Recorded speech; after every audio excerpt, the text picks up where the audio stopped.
Bonjour à tous, je suis là pour vous parler de deux matchs de l'Euro. Tout d'abord, de l'Italie-Pays de Galles, qui s'est terminé par un 1-0 pour l'Italie, avec encore un très beau match des Italiens. Et il y a un Italien qui a vraiment très bien joué, et c'est Pezina. Il a débloqué la situation du match à la 39e minute, en reprenant un coup franc qui a été tiré par Marco Verratti, son grand retour avec l'équipe d'Italie, parce qu'il a été absent durant les 2-3 derniers matchs, sous peine de blessure avec le Paris Saint-Germain. Il a été placé un peu plus haut que ses coéquipiers du milieu qui sont Verratti et Jorginho. Il s'est montré actif sur tous les fronts de l'attaque. Il a vraiment fait un bon match, il a pressé, il a organisé des actions, mais il a été remplacé par Castrovilli à la 89e minute. Franchement, Petsina, il a fait un très bon match hier soir. Bastoni, il a fait aussi une bonne prestation. On l'a vu beaucoup monter vers ses adversaires pour leur prendre le cuir. Le cuir, quand je dis le cuir, je veux dire le ballon, bien sûr. Il a également rassuré par sa solidité sur la ligne de la défense d'Italie. Sur la même ligne que sur la défense d'Italie. Il a vraiment été très bon, ce défenseur italien, ce Bastoni. Ça a surveillé. Et Marco Verratti, son retour a vraiment été splendide. Il a été passage décisif pour le but de Petsina. Petsina qui a un très beau but, je vous l'ai dit, par ce coup franc repris de Verratti. Donc, oui, donc, comme je vous dis, il a été passage décisif sur le seul but du match, le but de Petsina. Il a provoqué un coup franc et il l'a tiré, puis Zenna l'a repris et voilà. Il n'a pas cessé de jouer avec des passes qui cassent des lignes, qui ont cassé des lignes dans la défense galloise. Et il a fait beaucoup de récupérations très très importantes qui s'est traduisait énormément par des occasions pour l'Italie.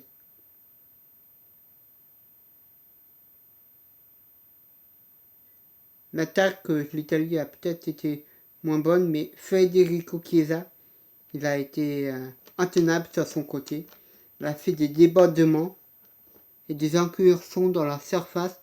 Il a construit des situations vraiment très dangereuses.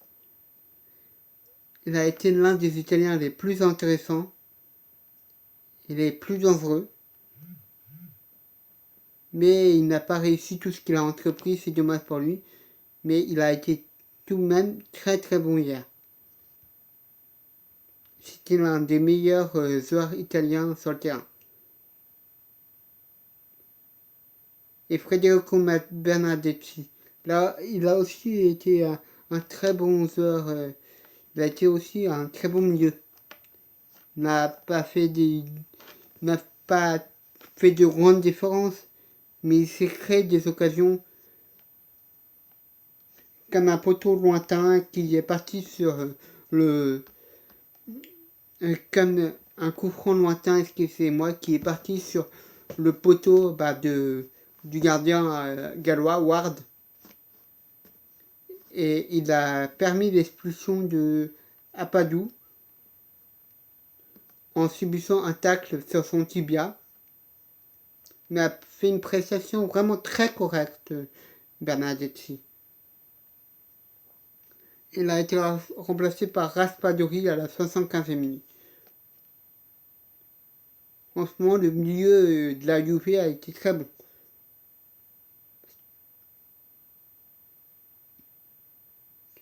Et les Gallois, ils ont bien joué, les Gallois, mais franchement, ils auraient pu faire mieux. Bale, il a perdu assez peu le ballon et s'est bien battu. Mais malheureusement, il n'est pas parvenu à s'offrir de grosses occasions de but. Et il ne parviendra pas à s'offrir de gros temps forts non plus. Franchement, Bale, c'est un match mi-récent pour lui. Il a joué un beau match, mais peut mieux faire. Surtout quand on connaît le talent de Gareth Bale. Depuis le début de l'Euro, il a très bien joué. Et là, peut-être qu'il a été un peu en dessous de ses prestations. Mais bon, c'est... Mais bon, c'est un très bon joueur, Gareth Bale. Il n'a pas pu tenter le danger. Il n'a pas pu porter le danger vers l'Italie, mais il a fait un bon match tout de même.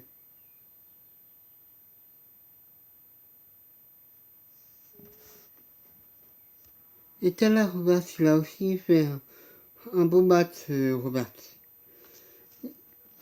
Il a été moins sollicité, mais il a connu... mais il a géré les tentatives adverses. Offensivement, c'était un peu vite, mais il a su gérer les tentatives adverses.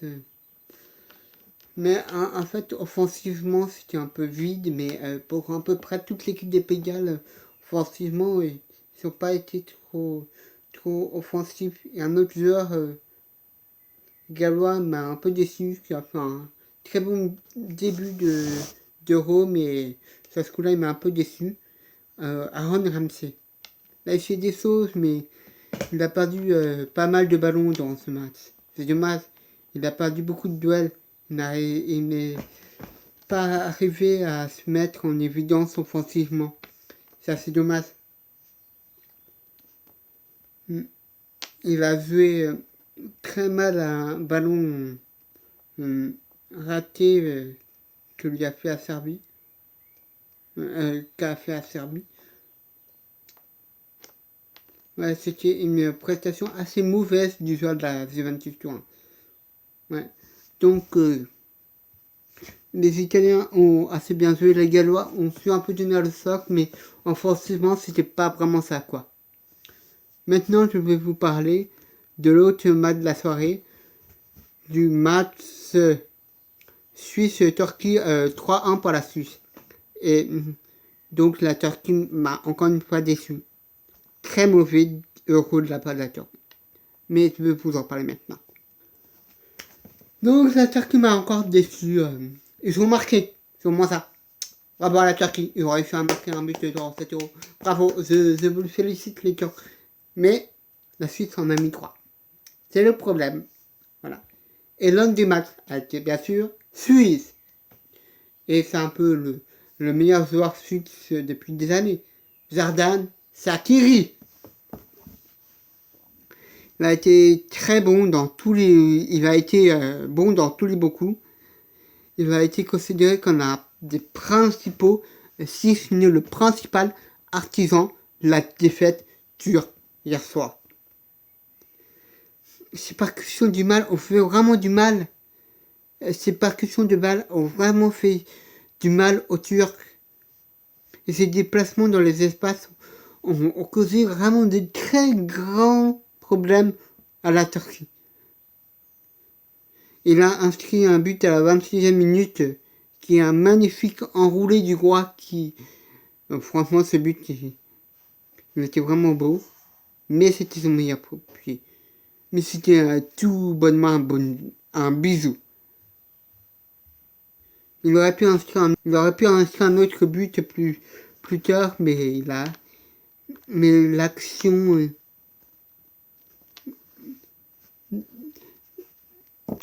mais il a malheureusement pas pu le de marquer.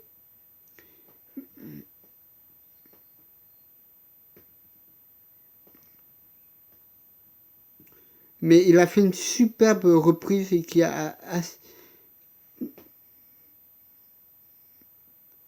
vraiment eu Shakir, c'est Arthur, un match vraiment plein de sa part qui lui vaut très clairement le titre d'homme du match. Et Yann Sommer a aussi été un très grand joueur parce que les Turcs ont eu beaucoup d'occasions, mais Yann Sommer les a écœurés. Il a fait plusieurs parades vraiment exceptionnelles. Il a marqué à lui tout seul ses adversaires à distance en s'encourageant le score de 2-0 pendant de très longues minutes. Il a fini par craquer sa super frappe dans le cadre de Kabetchi, mais c'était sans conséquence sur l'issue du match. Donc, très bon match de Yann Sommer qui prouve qu'il est un très bon gardien. Peut-être pas l'un des meilleurs gardiens du monde, mais un très bon gardien, Yann Sommer. Rodriguez. Il a fait très clairement un meilleur match que face à l'Italie. Il a été positionné un peu plus bas qu'à l'Antimé, mais son apport offensif était toujours vraiment très utile pour la Suisse. Il a une capacité à remonter le ballon et à contre-attaquer remarquable. Il a bien gêné les Turcs par séquence. Vraiment, il a fait un très beau match, Rodriguez. Il a bien gêné les Turcs. Il a une capacité à remonter le ballon qui a vraiment été remarquable. Très beau match de la part de Rodriguez. Et beau match aussi de la part de Wanmer. Un match très sérieux, avec un engagement et avec une forte détermination. Il a bien combiné dans un couloir, dans un rôle de piston, en s'assant souvent soit Seferovic, soit Mbolo en première intention. Il a fait vraiment un très bon match. Et Granit Xhaka aussi. Il a été placé en meilleur du jeu. Il a conservé le ballon. Il a été dangereux. Il a fait face aux œufs.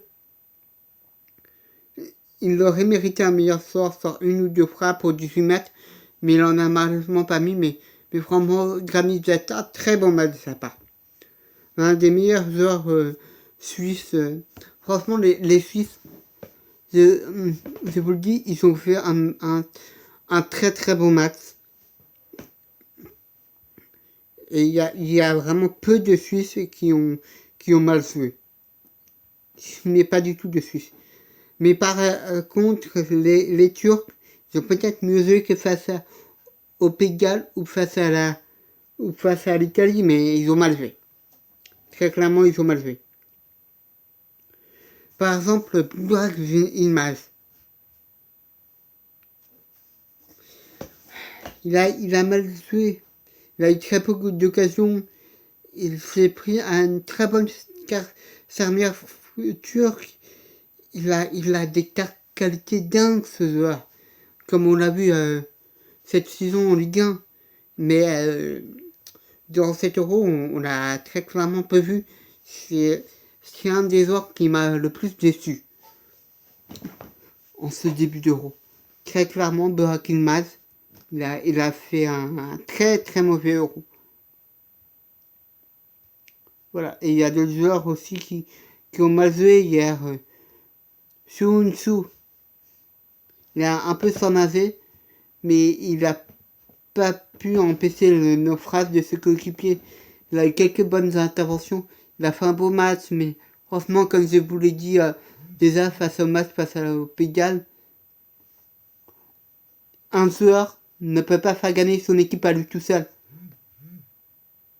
Même quand c'est un des meilleurs joueurs du monde comme Messi, c'est vraiment pratiquement impossible de faire gagner son équipe à lui tout seul. Et quand c'est un joueur, ouais, franchement, Pas gagner son équipe à lui tout seul, c'est impossible, je pense. Sauf à des moments où on peut voir des équipes qui gagnent grâce à un joueur franchement monstrueux. On l'a vu par exemple avec le Belgique face au Danemark. Mais bon, je m'en mêle un peu les passions. Ok, bon. C'était encore une bonne journée de foot. Et la Turquie m'a déçu.